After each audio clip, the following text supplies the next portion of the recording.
This video is on online versus offline certificate authority.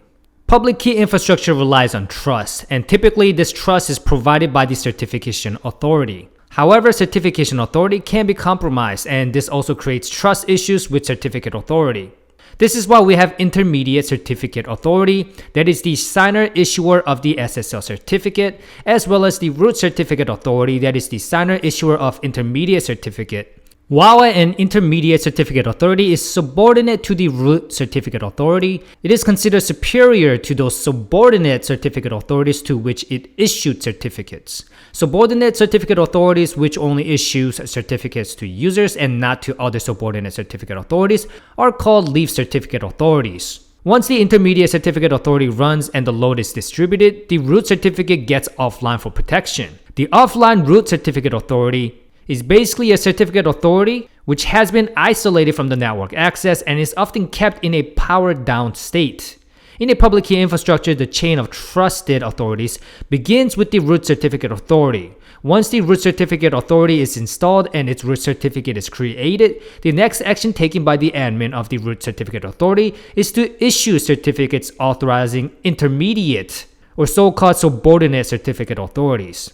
This creates the ability to issue, distribute, revoke digital certificates without the direct action of the root certificate authority.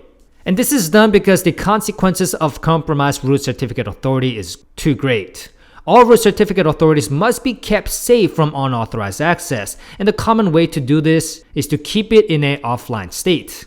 It is often brought online when needed for a specific infrequent tasks, typically limited to issuance or reissuance of certificates authorizing intermediate certificate authorities. The drawback to offline operation is that hosting of a certification revocation list by the root certificate authority is not possible. Cases like this, OCSP stapling is implemented. Online certificate status protocol stapling. It is a standard for checking the revocation status of X.519 digital certificates. In OCSP stapling, the device that holds certificate can verify their status and provide revocation status. This information is received from the appliance directly rather than the certificate authority, and the knowledge of the group is stored on the server of the certificate holder. The OCSP status of revocation is stapled into the TSL or SSL handshake, and a digitally signed note by the certification authority is present with the OCSP stapled information. This is all based on a trust model. In a hierarchical trust model, everybody's certificate is issued by a third party called certificate authority. If one trusts the certificate authority, then he or she automatically trusts the certificates that the certificate authority issues. The chain of trust initiates with the SSL certificate, which is part of a web server, and ends with the root certificate. Once again, certificate chaining is done because having a single certificate authority is not a good idea. You need to have multiple, and all the connections between different certificate authorities needs to have chain of trust. The key escrow means third party may have access to your private key or decryption key along with the backup of that key. It is a good idea to let certificate authority generate the key pair and send it to you.